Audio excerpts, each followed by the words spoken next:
Hello food lovers, welcome to simple curries. నేను మీ రేఖ. Simple కర్రీస్లో తోటకూర ఫ్రైని చాలా ఈజీగా టేస్టీగా ఎలా ప్రిపేర్ చేసుకోవాలో ఈ వీడియోలో చూపించబోతున్నాను. మీరు ఒకసారి తప్పకుండా ఈ స్టైల్లో ట్రై చేయండి, టేస్ట్ చాలా బాగుంటుంది. ఈ ఫ్రై కోసం కావలసిన పదార్థాలు: ఒక రెమ్మ కరివేపాకు, 8 నుంచి 10 పచ్చిమిర్చీలు, ఒక మీడియం సైజు ఉల్లిపాయ, 5 టమాటాలు. ఇప్పుడు ఈ ఉల్లిపాయను ఇక్కడ చూపిస్తున్న విధంగా కట్ చేసుకోవాలి. అలాగే పచ్చిమిర్చీలను కూడా ఈ వీడియోలో చూపిస్తున్న విధంగా కట్ చేసుకోండి. ఉల్లిపాయ, పచ్చిమిర్చీలు కట్ చేసుకున్న తర్వాత టమాటోలను కూడా ఈ విధంగా ముక్కలుగా కట్ చేసుకొని పక్కన పెట్టుకోండి. ఈ తోటకూర ఫ్రై కోసం నేను ఇక్కడ 5 కట్టల తోటకూరను తీసుకున్నాను.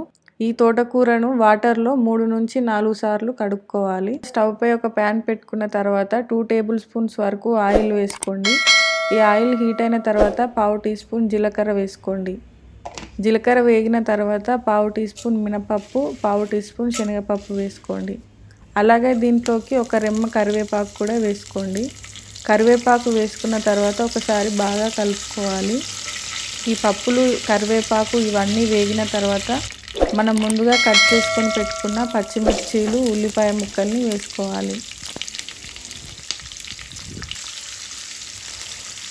ఈ ఉల్లిపాయ ముక్కలు లైట్ పింక్ కలర్ వచ్చే వరకు మూత పెట్టుకొని ఒక 5 నిమిషాలు వెయిట్ చేయండి. 5 నిమిషాల తర్వాత మూత తీసి ఒకసారి చూద్దాం. ఉల్లిపాయ, పచ్చిమిర్చి ముక్కలు చక్కగా వేగాయి. ఇప్పుడు దీంట్లోకి మనం శుభ్రంగా కడిగి పెట్టుకున్న తోటకూర ముక్కల్ని వేసుకోవాలి. ఈ తోటకూర ఫ్రై వెయిట్ లాస్ అవ్వాలనుకునే వారికి చాలా బాగా యూజ్ అవుతుంది. వీక్లీ ట్వైస్ అయినా ట్రై చేయండి. ఇలా తోటకూర మొత్తం వేసుకున్న తర్వాత బాగా కలుపుకోవాలి. తోటకూర ఆకుల్ని ఆయిల్లో బాగా ఫ్రై చేసుకోవాలి. ఇలా కలుపుకున్న తర్వాత 3 ఎండుమిర్చీలు, 1 టేబుల్ స్పూన్ ఉప్పు, అలాగే 1/2 టీ స్పూన్ పసుపు వేసుకోండి. మనము ఈ పసుపుతో పాటు ఉప్పును కూడా వేసుకోవడం వల్ల ఈ తోటకూర ఆకుల్లో నుంచి వాటర్ మొత్తం బయటకు వస్తుంది. ఉప్పు, పసుపు వేసుకున్న తర్వాత మూత పెట్టుకొని ఒక 5 నిమిషాలు వెయిట్ చేయాలి.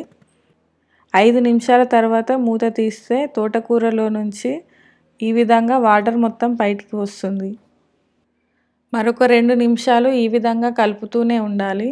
ఇలా కలుపుకున్న తర్వాత మనం ముందుగా కట్ చేసుకొని పెట్టుకున్న టమాటో ముక్కల్ని కూడా వేసుకొని బాగా కలుపుకోవాలి.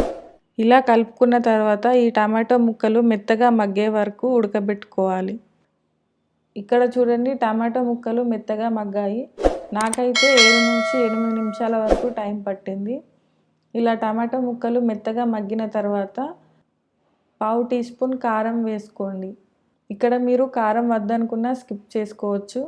ఎందుకంటే మనం ఈ కర్రీలోకి పచ్చిమిర్చీలను వాడాం కాబట్టి నేను జస్ట్ లుకింగ్ కోసం వేస్తున్నాను. అలాగే 1/2 టీ స్పూన్ ధనియాల పొడి వేసుకోండి. ఇవి వేసుకున్న తర్వాత ఒక 2 నిమిషాలు బాగా కలుపుకోండి. లాస్ట్లో కొంచెం కొత్తిమీరను వేసుకొని స్టవ్ ఆఫ్ చేసుకోండి. ఈ తోటకూర ఫ్రై వేడివేడి అన్నంలోకి కానీ, రసం, సాంబార్ వంటి వాటికి సైడ్ డిష్గా కూడా చాలా బాగుంటుంది. Thanks for watching. మీకు మా వీడియోలు నచ్చినట్లయితే మీ ఫ్రెండ్స్ అండ్ ఫ్యామిలీ మెంబర్స్కి షేర్ చేయండి, లైక్ చేయండి. Please subscribe to my channel.